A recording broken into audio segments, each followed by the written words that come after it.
Number 15. The Antichrist is of Satan. There are three main verses in the Bible that talk about how Satan brings about the Antichrist.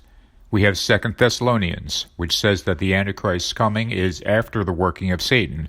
And we have the book of Daniel, which says that the Antichrist will be mighty, but not by his own hands. And also, a king of fierce countenance and understanding dark sentences shall stand up. Trump loves to brag that his shocking win in the 2016 election was because of his own brilliance. In truth, there are probably a dozen different reasons for Trump's victory, and none of them have anything to do with Trump's alleged brilliance. If we look back, it was a perfect storm of wildly chaotic events that led us to President Trump. The likelihood of all of these things happening at the same time simply boggles the mind. But beyond that, there was also a concerted effort by the alt-right to use the occult to aid in Trump's election. I'll cover this more in a future video, but you'll find a link below to an interesting book called Dark Star Rising, Magick and Power in the Age of Trump. It explains the efforts of the alt-right to use rituals and chaos magic to aid Trump's 2016 election, and, by extension, how they will also be involved in his 2020 re-election.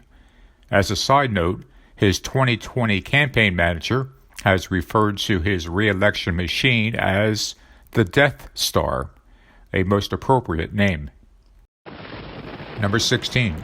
The Antichrist works deceitfully. The Antichrist is prophesied to work deceitfully, and that his cunning will cause deceit to prosper under his rule.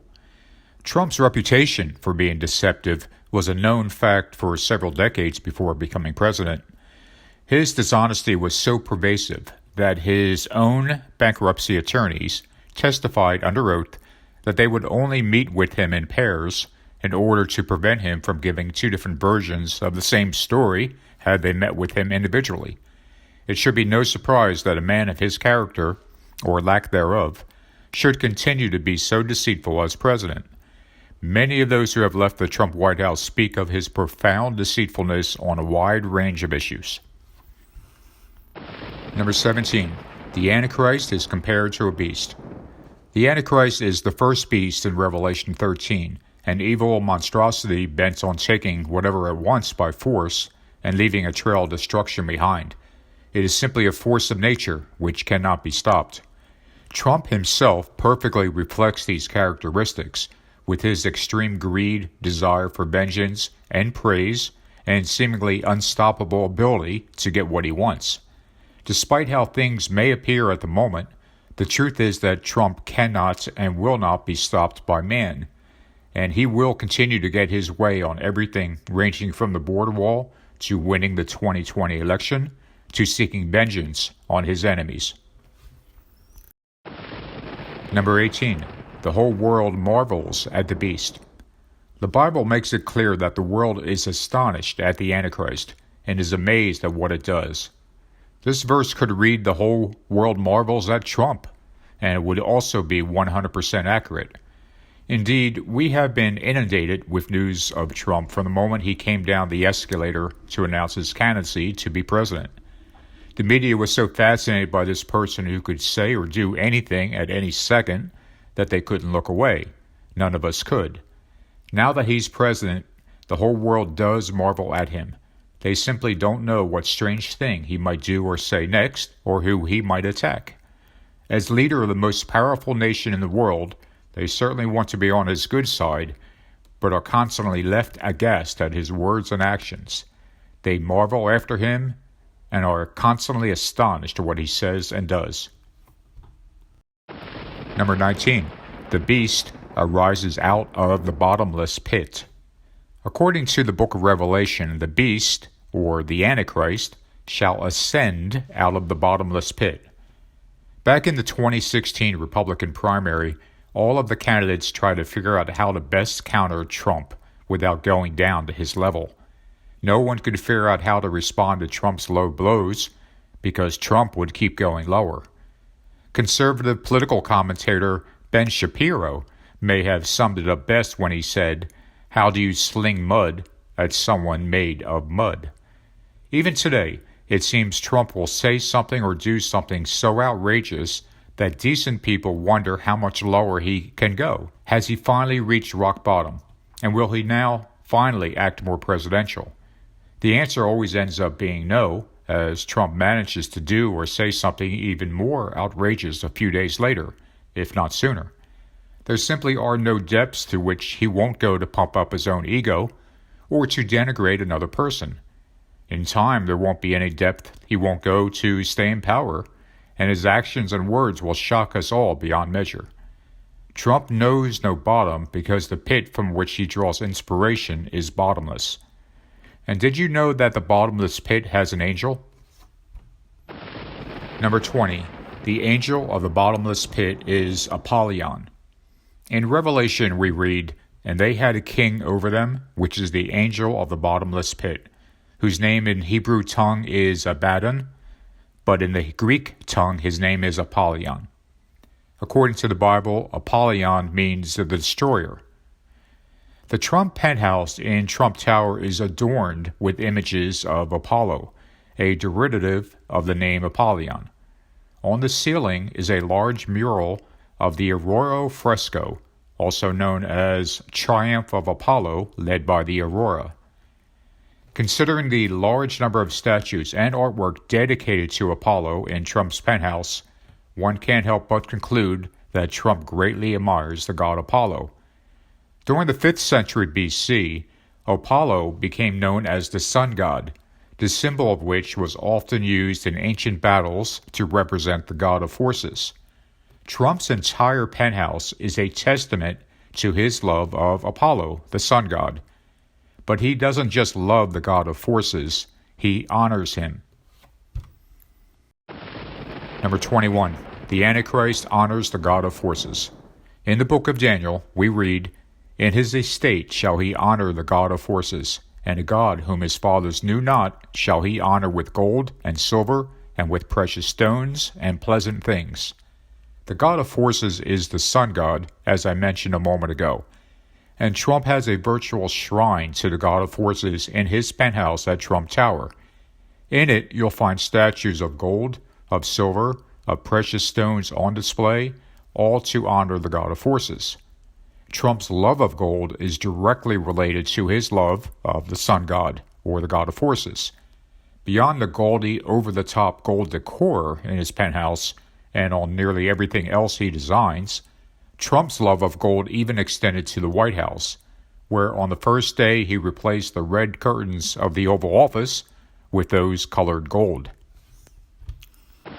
Number 22. The counterfeit cross of the Antichrist. In Philippians we read that Jesus humbled himself and became obedient unto death, even the death of the cross. And in Mark, Jesus asked, "What does it profit a man to gain the whole world, but forfeit his soul?" The one enduring symbol of Christianity is the cross.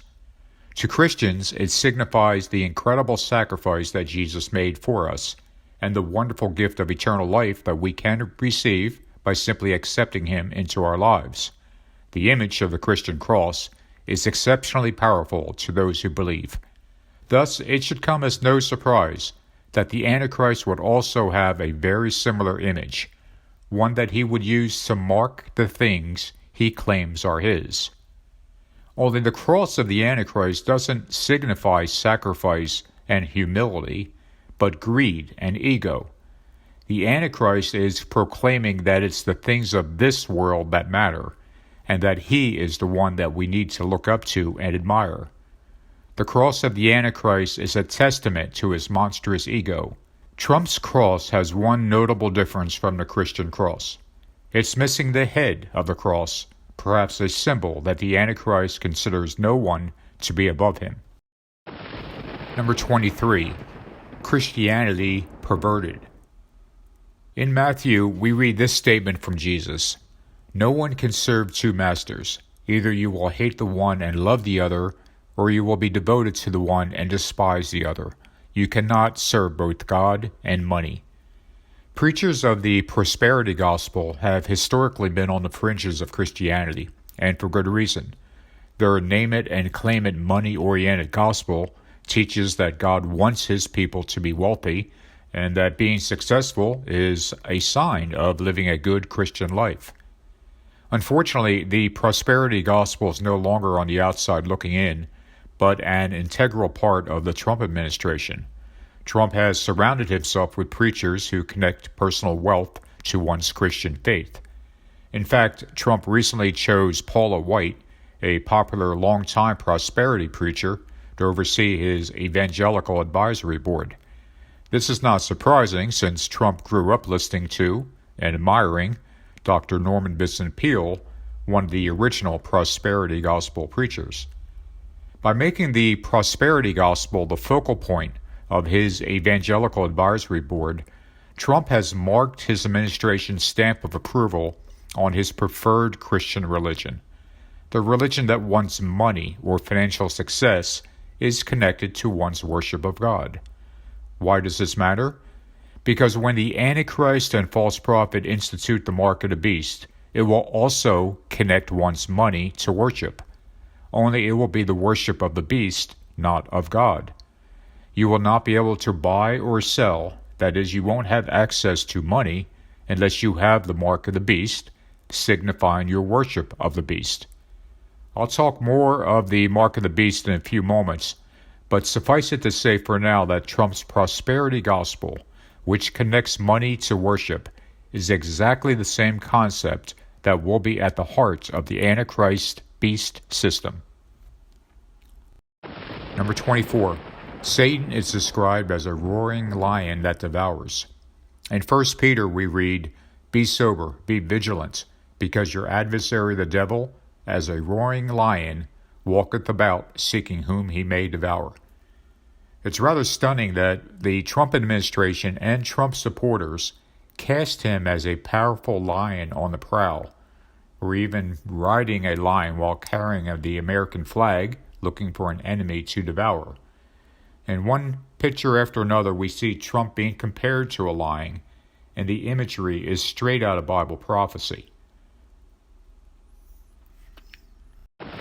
Number 25. The Bible speaks of nationalism and race war. In the book of Matthew, Jesus spoke of wars and rumors of wars, further breaking it down in the next verse as nation will rise up against nation and kingdom against kingdom. Why does Jesus differentiate between nations and kingdoms? Because the Greek word for nation is ethnos, which according to Strong's Concordance is defined as race or tribe. This clarifies that the nation will rise up against nation prophecy refers to nationalities at war. A part of this nationalism war is that the races will also be at loggerheads. If anything has defined the Trump era, it's his America First nationalism, which is often expressed by his supporters in ethnic or racial tones. Nationalism is taking hold around the world, and Trump is leading the way. It is my personal belief that we are headed for race war, and it will be in large part because Trump continually stokes racial tensions. This is exactly what the Antichrist will do.